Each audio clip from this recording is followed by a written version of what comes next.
नमस्कार दोस्तों, video start होने के पहले मैं एक इंपॉर्टेंट इंफॉर्मेशन आपको बता दूं कि स्टडी आईक्यू के अभी तक के पूरे इतिहास में सबसे बड़ा सेल लाया गया है यूपीएससी का।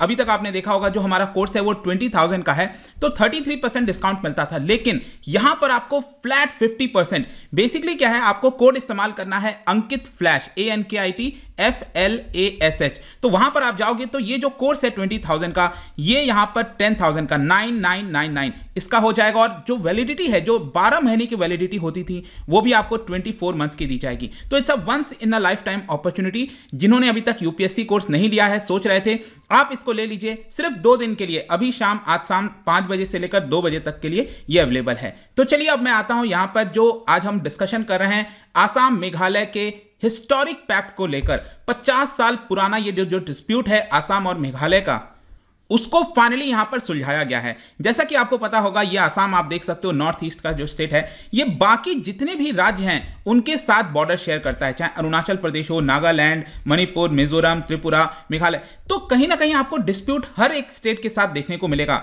जैसे अरुणाचल प्रदेश हो गया, नागालैंड हो गया। इसके अलावा अभी पिछले साल आपको याद होगा मिजोरम और आसाम में काफी ज्यादा हिंसक घटना हो गई थी। तो ये सभी चीजों के बीच यहां पर मेघालय से एक बहुत अच्छी खबर आई है कि दोनों ने अपना जो डिस्प्यूट है उसको यहां पर रिजॉल्व किया है। ये भी अगेन आप देख पाओगे, Assam Meghalaya sign agreement to resolve 50 year old boundary dispute.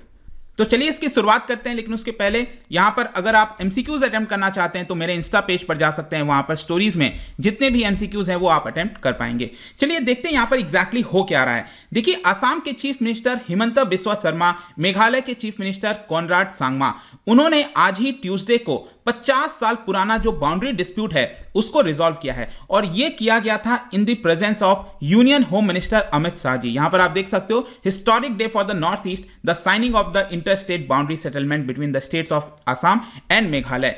अब अगर आप देखोगे तो आसाम और मेघालय में ये जो प्रॉब्लम है ना, ये बहुत समय से चल रहा है, 50 साल पुराना। क्योंकि 1972 में जो मेघालय राज्य है उसका क्रिएशन हुआ था। और ये कहां से निकल कर आया था? आसाम से ही ये निकल कर आया था। और ये आपका 1972 में अलग राज्य बन गया था। तो इस पूरे बॉर्डर डिस्प्यूट को समझते हैं। देखिए, दोनों जो स्टेट है उनकी बाउंड्री अगर आप देखोगे तो 885 किलोमीटर के आसपास है। काफी लंबी बाउंड्री है। इनफैक्ट ये आप देख सकते हो यहां पर, ये 885 किलोमीटर की लंबी बाउंड्री यहां पर आपको देखने को मिलेगा। और जो मेघालय है वो सिर्फ आसाम के साथ बॉर्डर शेयर करता है और सदर्न साइड में यहां पर बांग्लादेश है। बाकी किसी राज्य के साथ ये बॉर्डर शेयर नहीं करता। तो ये जो बॉर्डर आप देख रहे हो ना ऊपर, यहां पर ये आप गुवाहाटी देखिए, उसी के पास यहां पर बॉर्डर भी आपको देखने को मिलेगा। ये जो इतना लंबा बॉर्डर है, यहां पर बताया जाता है कि एटलीस्ट 12 ऐसे पॉइंट है जहां पर ये डिस्प्यूट था। 12 पॉइंट्स के ऊपर यहां पर जो है वो डिस्प्यूट था। और 1971 में जो रिऑर्गेनाइजेशन एक्ट लाया गया था, आसाम रिऑर्गेनाइजेशन एक्ट, जिसके तहत धीरे धीरे कई सारे राज्य बने आसाम के अंदर, और उसी के तहत फाइनली 1972 में ये मेघालय बना था। और जो मेजर पॉइंट ऑफ कंटेंशन, वैसे अगर आप देखो तो जो जितने 12 पॉइंट मैंने आपको यहां पर आप देखोगे तो जो 12 पॉइंट्स हैं, इसके सभी नाम आप यहां पर देख भी सकते हो चाहो तो, राइट। लेकिन इसमें जो सबसे बड़ा प्रॉब्लम था, एक बताया जाता है लांगपी का। लांगपी जो है वो वेस्ट गारो हिल्स में आपको देखने को मिलेगा और आसाम के अंदर कामरू डिस्ट्रिक्ट है। अगेन मैं आपको मैप में दिखाता हूं, ये आप देख सकते हो, लांगपी यहां पर आपको देखने को मिलेगा और आसाम में कामरू जो है डिस्ट्रिक्ट है। ये बॉर्डर डिस्प्यूट एक काफी लंबे समय से चल रहा था। बेसिकली क्या है, जो लांगपी अगर आप देखोगे तो ये कामरूप डिस्ट्रिक्ट का पार्ट हुआ करता था ब्रिटिशर्स टाइम में। मतलब ये जो कामरूप डिस्ट्रिक्ट इस समय आसाम के अंदर है, तो लांगपी इस समय बेसिकली क्या है कि मेघालय के अंदर है इस समय, ठीक है। तो लेकिन ब्रिटिशर्स टाइम में ये लांगपी जो है वो आसाम का, मतलब कि जो कामरूप डिस्ट्रिक्ट है उसका पार्ट हुआ करता था। लेकिन इंडिपेंडेंस होने के बाद, आज़ादी के बाद अगर आप देखिए, और जब मेघालय बना तो यहाँ पर गारो हिल्स का ये पार्ट हो गया, मेघालय का ये पार्ट हो गया। तो यहाँ पर आसाम के द्वारा क्लेम किया जाता है कि ये मिकिर हिल्स का पार्ट है तो ये हमारा होना चाहिए, लेकिन जो मेघालय है वो कहता है कि हमारा होना चाहिए। तो इस तरह के कई सारे डिस्प्यूट जो हैं वो आपको आसाम और मेघालय बॉर्डर पर देखने को मिलेंगे और ये 1971 से चलता रहा है। ये हमने समझ लिया। इसके अलावा मैं आपको एक और एग्जांपल बताता हूं, इससे आपको समझ में आएगा कि ये डिस्प्यूट क्यों इतना ज्यादा गहराता गया।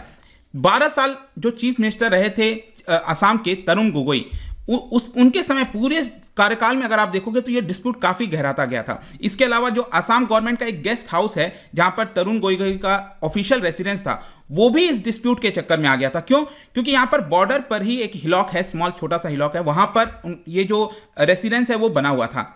आसाम गवर्नमेंट के गेस्ट हाउस का, और उसको मेघालय के द्वारा क्लेम किया जाता था। मेघालय का कहना था कि वो हमारा है। तो इस तरह के लगातार डिस्प्यूट, मतलब कि जो ऑफिशियल रेसिडेंस है गवर्नमेंट का, वो भी आपको डिस्प्यूट के अंदर देखने को मिलेगा। लेकिन अब क्वेश्चन आता है कि ये पूरा मामला कैसे रिजॉल्व किया गया। देखिए, पिछले साल की बात है, अगस्त के महीने में, जब यहां पर दोनों राज्यों के द्वारा एग्री किया गया कि अभी के लिए जो 12 पॉइंट्स हैं उसमें से 6 पॉइंट्स पर जो पहला फेज होगा हम उसमें यहां पर अपने डिस्प्यूट को रिजॉल्व करेंगे, ताकि जो हिस्टोरिकल फैक्ट्स है, एथनिसिटी है, एडमिनिस्ट्रेटिव कन्वीनियंस हो गया, और जो लोगों की भावना है, सेंटीमेंट है, उन सभी चीज को देखते हुए 6 जो कॉम्प्लिकेटेड पॉइंट्स हैं उस पर हम अपना डिस्प्यूट रिजॉल्व करने की कोशिश करेंगे। ये 6 पॉइंट आप चाहो तो ये देख सकते हो, ये यहां पर 6 पॉइंट के नाम लिखे गए हैं। और फाइनली दोनों राज्यों ने 3 रीजनल कमिटीज बनाए, मतलब दोनों राज्यों की तरफ से 3-3 कमिटीज बनाई गई, रीजनल कमिटीज, और उन कमिटीज को हेड किया जाता था कैबिनेट मिनिस्टर के द्वारा। और वो लोग क्या करते थे, डिस्प्यूटेड एरियाज में जाते थे, पब्लिक मीटिंग करते थे और समझने की कोशिश करते थे कि कैसे मामले को सुलझाया जा सकता है।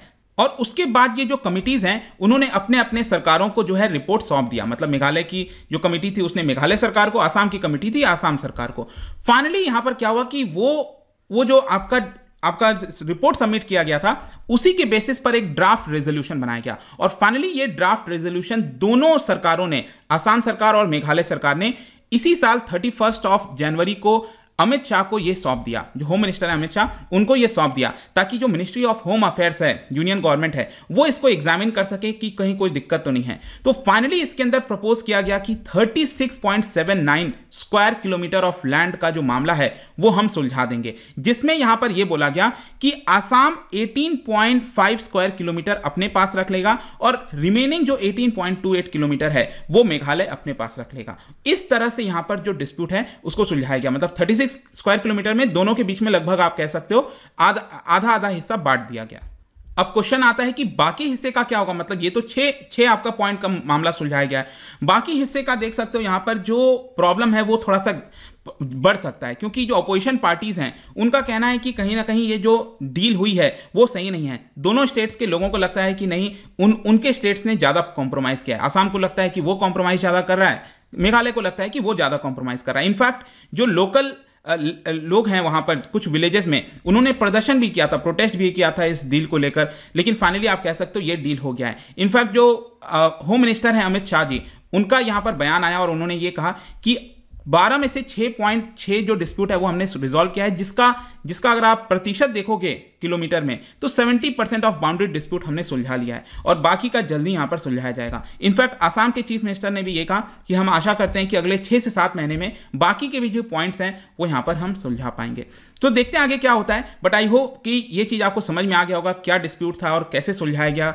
और आगे भी जो डिस्प्यूट्स हैं बाकी राज्यों के साथ, चाहे मिजोरम हो गया, अरुणाचल प्रदेश, नागालैंड, वो भी मामले सुलझाए जा सके, क्योंकि अरुणाचल प्रदेश और जो नागालैंड का मामला है आसाम के साथ, वो आप देखोगे तो वो सुप्रीम कोर्ट में ऑलरेडी पेंडिंग चल रहा है। तो ये सारी चीजें हैं, एक काफी लंबे दशकों से ये पूरा मामला चलता है, लेकिन धीरे धीरे अब ये सुलझ रहे हैं। जाने से पहले एक इंटरेस्टिंग क्वेश्चन, क्योंकि हम नॉर्थ ईस्ट स्टेट की बात कर रहे हैं, वहां पर एक बहुत ही पॉपुलर डांस है जिसको बैम्बू डांस भी कहा जाता है, राइट। क्या आप बता सकते हो ये कौन से स्टेट में पॉपुलर है, कहां पर ये जाना जाता है, किस स्टेट से? इसका राइट आंसर आपको पता ही होगा, मेरे इंस्टाग्राम पर तो मिलेगा ही। वहां पर अगर आप नहीं हो कोई बात नहीं, टेलीग्राम से भी ले सकते हैं इसका सही उत्तर। मैं कई सारे जो एमसीक्यूज है वो यहाँ पर टेलीग्राम में और अपनी स्टोरीज में डालता रहता हूं यहाँ पर, तो इससे जाकर आप ले सकते हो। बाकी आप अलग अलग सोशल मीडिया पर भी आप जुड़ पाओगे। और जैसा मैंने बताया कि एक बहुत ही यहाँ पर इंपॉर्टेंट और once in a lifetime opportunity आपके पास है। अभी तक अगर आपने यूपीएससी का कोर्स नहीं लिया है तो ये बेस्ट टाइम है, 31 मार्च तक ही आपको ऑफर मिलेगा, इसका ज़्यादा से ज़्यादा फायदा उठा सकते हैं। आई होप कि वीडियो आपको पसंद आया होगा। मिलता हूं आपसे नेक्स्ट टाइम, टिल देन